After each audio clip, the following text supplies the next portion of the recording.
നമുക്ക് റെഡിയാക്കിയിട്ട് എടുക്കുന്നത് കപ്പലണ്ടിയും തേങ്ങയും ശർക്കരയും അരിയും ഈ 4 കൂട്ടം സാധനങ്ങൾ ചേർത്തിട്ടാണ് ഇത് റെഡിയാക്കിയിട്ട് എടുക്കുന്നത്. ഈ പലഹാരത്തിന് നമ്മുടെ ഒരു നാടൻ പലഹാരത്തിന്റെ ഒരു ടേസ്റ്റ് ഉണ്ടാവും. ഏതാണ്ട് നമ്മൾ അരിയുണ്ടൊക്കെ ഉണ്ടാക്കില്ലേ അങ്ങനത്തെ ഒരു ടേസ്റ്റ് തന്നെയായിരിക്കും. പക്ഷെ ഇതിലേക്ക് നമ്മൾ ആ കപ്പലണ്ടി ഇതൊക്കെ ചേർത്തിട്ട് ഉണ്ടാക്കുമ്പോൾ അതിന് അതിൻ്റെതായ ഒരു പ്രത്യേക ഒരു ടേസ്റ്റ് ഉണ്ടാവും. പിന്നെ ഇത് റെഡിയാക്കിയിട്ട് എടുക്കാൻ വേണമെന്നുണ്ടെങ്കിൽ വലിയ പാടൊന്നും ഇല്ലാണ്ട് തന്നെ നല്ല ഈസി ആയിട്ട് തന്നെ റെഡിയാക്കിയിട്ട് എടുക്കാനും പറ്റും. അപ്പൊ നമുക്ക് നോക്കാം ഇതേനെ റെഡിയാക്കാന്ന്. ഇത് റെഡിയാക്കാൻ വേണ്ടിയിട്ട് ഞാനിവിടെ ഒരു തേങ്ങയുടെ പകുതി തേങ്ങ എടുത്തിട്ടുണ്ട്. ഇപ്പോൾ നിങ്ങൾക്ക് പിടിക്കണക്ക് അറിയണമെന്ന് വെച്ചിട്ടുണ്ടെങ്കിൽ ഞാൻ അതിലേക്ക് തേങ്ങ ചേർക്കുമ്പോൾ പിടിക്കണക്കും പറയാം. കാരണം ഇപ്പോൾ മിക്കവരും ഫ്രോസൺ തേങ്ങയൊക്കെയാണല്ലോ എടുക്കുക. അപ്പോൾ ഒരു തേങ്ങ എടുക്കാമെന്ന് വെച്ചിട്ടുണ്ടെങ്കിൽ ആ തേങ്ങയുടെ പകുതി എടുക്കുക. പിന്നെ ഞാനിവിടെ 5 ടേബിൾ സ്പൂൺ അരി എടുത്തിട്ടുണ്ട്. സാധാരണ നമ്മൾ ചോറയ്ക്ക് വയ്ക്കാൻ എടുക്കണം അരിയാണ് എടുത്തേക്കുന്നത്. കുത്തരിയാണ് ഞാനിവിടെ എടുത്തേക്കുന്നത്. അപ്പോൾ ഇപ്പോൾ നിങ്ങളുടെ അടുത്ത് കുത്തരി ഇല്ലയെന്ന് വെച്ചിട്ടുണ്ടെങ്കിൽ ഇപ്പോൾ ഏത് ടൈപ്പ് അരി ആയിരുന്നാലും കുഴപ്പമില്ല. ഈ അരി നമ്മൾ വറുത്തിട്ട് പൊടിച്ചിട്ടാണ് ചേർക്കുന്നത്. അപ്പോൾ ഞാനിവിടെ ഈ അരി ഞാൻ ഓൾറെഡി ഇവിടെ കഴുകി ഒന്ന് ഉണക്കിയിട്ട് എടുത്തിട്ടുണ്ട്. അല്ലെങ്കിൽ ഇത് നമ്മൾ ഒരു പാനിലിട്ടിട്ട് ചൂടാക്കിയിട്ട് എടുക്കുക. ആ ചൂടാക്കാൻ പോണേലും മുമ്പ് അരി നന്നായിട്ട് കഴുകിയിട്ട് പാനിലേക്ക് ഇട്ടാൽ മതി. അത് കഴിഞ്ഞിട്ട് നന്നായിട്ട് ഇങ്ങനെ ഡ്രൈ ആക്കിയിട്ട് പിന്നെ അത് നന്നായിട്ട് മുരിയിച്ചിട്ട് എടുത്താൽ മതി.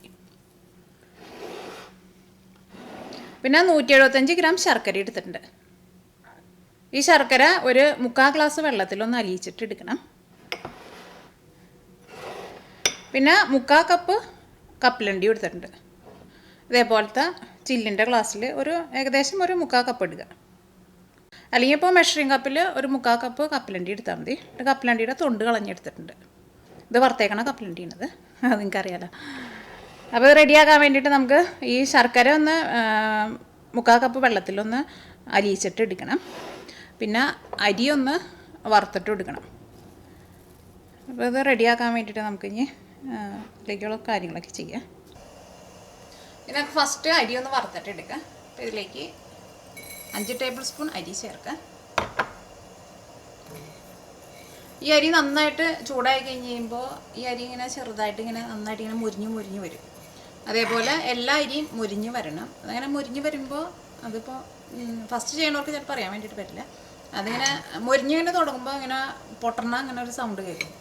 അതെല്ലാവരും പൊട്ടി തീരണ വരെ അത് നമ്മൾ അടപ്പത്ത് തന്നെ വെക്കണം. അപ്പോൾ ഒരു 3/4 ഭാഗമൊക്കെ പൊട്ടി കഴിഞ്ഞ് കഴിയുമ്പോൾ പിന്നെ തീ നന്നായിട്ട് കുറച്ച് വയ്ക്കുക. അല്ലെങ്കിൽ ചിലപ്പോൾ ഏറ്റാദ്യം പൊട്ടിയതൊക്കെയാണ്ട് കരിഞ്ഞു പോകും.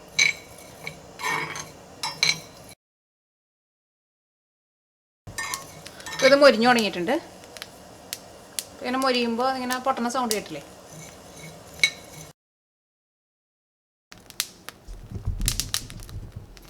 അപ്പോൾ അരി ഒരു 3/4 ഭാഗം മൊരിഞ്ഞിട്ടുണ്ട്. ഇനി ഞാൻ തീ ഓഫ് ചെയ്യാൻ വേണ്ടിയിട്ട് പോവാണ്. ഈ പാൻ്റെ ചൂട് കൊണ്ട് തന്നെ ബാക്കിയുള്ളത് മൊരിഞ്ഞോളും. നമ്മളിങ്ങനെ ഇളക്കി കൊടുത്തുകൊണ്ടിരിക്കണം. അല്ലെങ്കിൽ ചിലപ്പോൾ അടിയിൽ കിടക്കുന്നത് കരിഞ്ഞു പോകും. പ്രത്യേകം ശ്രദ്ധിക്കുക. കാരണം എല്ലാ അരിയും മൊരിയണം.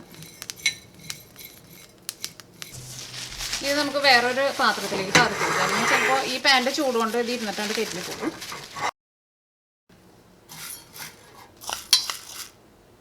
ഇത് മിക്സിയിലിട്ടിട്ട് നന്നായിട്ടൊന്ന് പൊടിച്ചിട്ട് എടുക്കണം. നല്ല മൊരിഞ്ഞിട്ട് ഇരിക്കുന്നത് കൊണ്ട് തന്നെ ഇത് മിക്സിയിലെ ചെറിയ ജാറിലിട്ടിട്ട് ഒന്ന് കറക്കിയാൽ മതി. പെട്ടെന്ന് പൊടിഞ്ഞു കിട്ടും. ഇത് റെഡിയാക്കാൻ വേണ്ടിയിട്ട് ഒരു പാൻ വെച്ചിട്ട് ചൂടാക്കുക. ഫസ്റ്റ് ഈ തേങ്ങ ഒന്ന് നന്നായിട്ടൊന്ന് ചൂടാക്കിയിട്ട് എടുക്കുക. അതുകഴിഞ്ഞിട്ട് സെയിം പാനിൽ തന്നെ നമുക്ക് ശർക്കരയും പിന്നെ വെള്ളവും കൂടി ഒഴിച്ചിട്ട് അതും ഒന്ന് അലിയിച്ചിട്ട് എടുക്കണം. തേങ്ങ ഒന്ന് ചൂടാക്കിയിട്ട് ചേർക്കുക. അപ്പോൾ അത് കുറച്ച് ഒരാഴ്ച വരെ ഇരിക്കും. അല്ലെങ്കിൽ ചിലപ്പോൾ ഈ തേങ്ങയുടെ ഉള്ളിലുള്ള വെള്ളം കൊണ്ട് ചിലപ്പോൾ അത് പെട്ടെന്ന് കേടുവരും. പക്ഷേ ഫ്രിഡ്ജിലെടുത്ത് വെച്ചിട്ടുണ്ടെങ്കിൽ കുറച്ചധികം നാൾ കേടുവരാണ്ടിരിക്കും. അപ്പോൾ ഞാനിപ്പോൾ ഇവിടെ പിടിക്കണക്കിൽ പറയുകയാണെന്ന് വെച്ചിട്ടുണ്ടെങ്കിൽ ഇതേപോലെ ഇങ്ങനെ എല്ലാ വെള്ളവും കൂടിയിട്ടാണ് എടുക്കുന്നത്.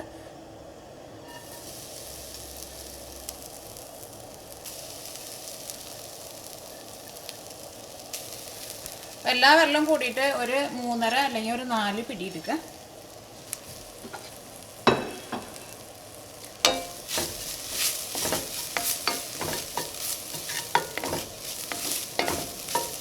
തേങ്ങ നന്നായിട്ടൊന്ന് ചൂടാക്കിയിട്ട് എടുക്കുക. അപ്പോൾ ഇങ്ങനത്തെ വെള്ളമൊക്കെ ഒന്ന് വലിയണം.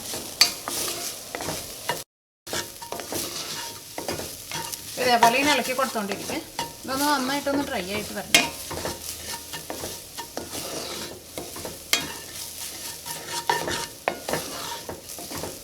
തേങ്ങ അങ്ങോട്ട് നന്നായിട്ട് മൊരിഞ്ഞിട്ട് അങ്ങോട്ട് കളർ മാറാൻ വേണ്ടിയിട്ട് നിൽക്കണ്ട. പച്ചത്തേങ്ങയുടെ ടേസ്റ്റിൽ നിന്ന് അങ്ങോട്ട് മാറാൻ വേണ്ടിയിട്ട് നിൽക്കണ്ട.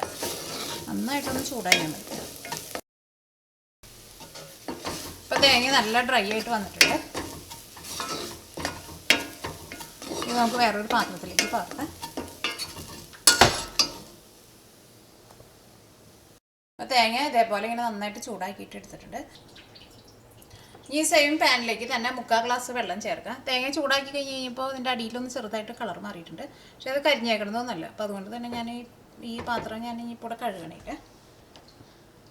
ഈ ശർക്കര നമുക്ക് അലിയിച്ചിട്ട് എടുക്കണം. അതിന് വേണ്ടിയിട്ട് ഇതിലേക്ക് 3/4 ഗ്ലാസ് വെള്ളം ചേർക്കാം. ഇതിലേക്ക് 175 ഗ്രാം ശർക്കര ചേർക്കാം. ആ ശർക്കര ചേർക്കുമ്പോൾ ഒന്ന് പൊടിച്ചിട്ട് ചേർക്കാം. ഇപ്പോൾ ഞാനിവിടെ എടുത്തേക്കുന്ന ശർക്കര കല്ലില്ലാത്ത ശർക്കരയാണ്. അപ്പോൾ അതുകൊണ്ട് തന്നെ ഈ ശർക്കര ഞാനിവിടെ അരിച്ചിട്ട് എടുക്കണില്ല. അല്ലെങ്കിൽ കല്ലുള്ള ശർക്കരയാണെന്ന് വെച്ചിട്ടുണ്ടെങ്കിൽ ഈ ശർക്കര വെള്ളത്തിലൊന്ന് നന്നായിട്ടൊന്ന് മിക്സായി കഴിഞ്ഞ് കഴിയുമ്പോൾ ഇത് നിങ്ങളൊന്ന് അരിച്ചിട്ട് എടുക്കണം. അപ്പോൾ കല്ലുള്ള ശർക്കരയാണോ എന്ന് എങ്ങനെ അറിയാമെന്ന് വെച്ചിട്ടുണ്ടെങ്കിൽ നമ്മൾ സ്ഥിരമായിട്ട് എടുക്കുന്ന ശർക്കരയൊക്കെ ആകുമ്പോൾ നമുക്കറിയാമല്ലോ. ഇപ്പോൾ ഇവിടെ ഞങ്ങൾ വാങ്ങുന്ന ശർക്കരയിൽ അങ്ങനെ കല്ല് ഇങ്ങനെ ഒരു സമയത്തും കാണാറില്ല. അപ്പോൾ അതുകൊണ്ട് തന്നെ ഞാനങ്ങനെ ഇത് അരിച്ചിട്ടും എടുക്കണില്ല. നമ്മൾ സ്ഥിരമായിട്ട് ഉപയോഗിക്കുന്ന ശർക്കരയൊക്കെ ആണെങ്കിൽ നമുക്കറിയാമല്ലോ. ശർക്കര പാനി റെഡി ആയിട്ട് വരുമ്പോഴേക്കും നമ്മൾ വറുത്ത് വെച്ചേക്കുന്ന അരി ഉണ്ടല്ലോ, ഈ അരി ഒന്ന് പൊടിച്ചിട്ട് ഇടുക. ഇത് സെപ്പറേറ്റ് പൊടിച്ചിട്ട് ഇടുക. പിന്നെ 3/4 ഗ്ലാസ് കപ്പലണ്ടി എടുത്തിട്ടുണ്ടല്ലോ, ഈ കപ്പലണ്ടിയും പൊടിച്ചിട്ട് എടുക്കണം. ഇത് രണ്ടും സെപ്പറേറ്റ് വേണം പൊടിച്ചിട്ട് എടുക്കാൻ വേണ്ടിയിട്ട്. കാരണം ഈ ശർക്കര പാനി റെഡി ആയി കഴിഞ്ഞ് കഴിയുമ്പോൾ ഇതിലേക്ക് നമ്മൾ തേങ്ങയും പിന്നെ കപ്പലണ്ടിയും ചേർക്കും. അത് കഴിഞ്ഞിട്ട് തീ ഓഫ് ചെയ്ത് കഴിഞ്ഞിട്ടാണ് അരി വറുത്ത് പൊടിച്ചത് ചേർക്കുന്നത്. അപ്പോൾ സെപ്പറേറ്റ് ആയിട്ട് പൊടിക്കാൻ വേണ്ടിയിട്ട് നോക്കാം. അപ്പോൾ ഫസ്റ്റ് കപ്പലണ്ടി പൊടിച്ചെടുക്കാം. അപ്പോൾ കപ്പലണ്ടി പൊടിച്ചെടുത്തിട്ടുണ്ട്. ഈ ശർക്കര ഒരു നൂൽപ്പരുവമായി തുടങ്ങിയിട്ടുണ്ട്. നമുക്കൊന്ന് ചെക്ക് ചെയ്ത് നോക്കാം. ഇത് നമ്മളിങ്ങനെ കയ്യിലിങ്ങനെ തൊട്ട് നോക്കുമ്പോൾ ചെറുതായിട്ട് ചൂടുണ്ടാവും. ഇങ്ങനെ നൂല് പോലെ ഇങ്ങനെ വരും. ഇത് നൂല് പോലെ ആയിട്ടുണ്ട്.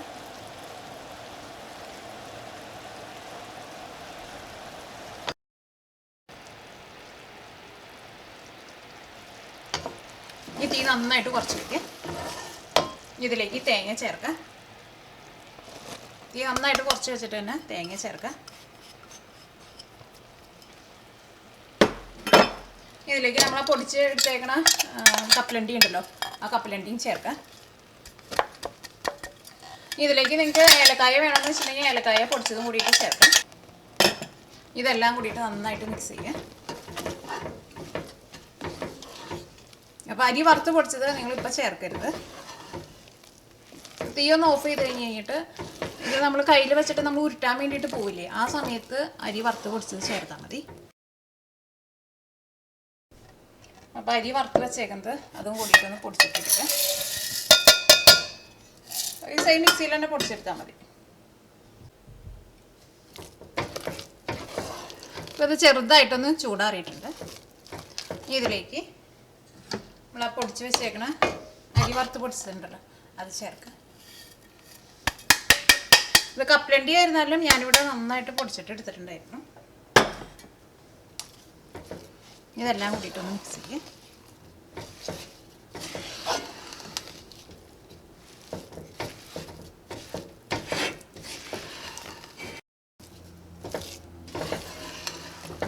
ഇപ്പോൾ നിങ്ങൾക്ക് ഇതെല്ലാം മിക്സ് ചെയ്ത് കഴിഞ്ഞിട്ട് കഴിച്ച് നോക്കിയിട്ട് ഇപ്പോൾ നിങ്ങൾക്ക് തോന്നുകയാണെങ്കിൽ അത് കുറച്ചും കൂടി അരി വറുത്ത് പൊടിച്ചത് വേണമെന്ന് വെച്ചിട്ടുണ്ടെങ്കിൽ കുറച്ചും കൂടി അരി വറുത്ത് പൊടിച്ചത് ചേർത്ത് കൊടുക്കുക. പക്ഷേ ഇതിപ്പോൾ ഒരു കറക്റ്റ് അളവായിട്ട് വന്നിട്ടുണ്ട്. ഇത് നമുക്ക് ഓരോ ചെറിയ ഉരുളയാക്കിയിട്ട് ഇത് ഉരുട്ടിയിട്ടെടുക്കുക. അത് വലിയ ഉരുള വേണമെന്ന് വെച്ചിട്ടുണ്ടെങ്കിൽ അങ്ങനെ ഉരുട്ടിയിട്ടെടുക്കുക. നമ്മുടെ കൈമ പിടിക്കണം.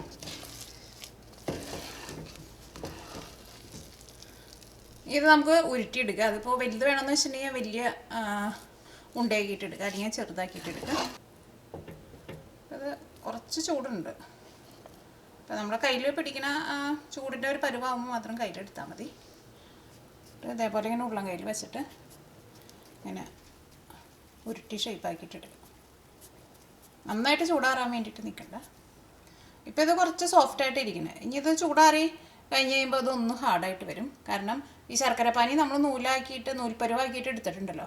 അപ്പോൾ അതുകൊണ്ട് തന്നെ ഇതൊന്ന് ഇരുന്ന് ചൂടാറി കഴിഞ്ഞ് കഴിയുമ്പോൾ ഇത് ചെറുതായിട്ടൊന്ന് ഹാർഡായിട്ട് വരും.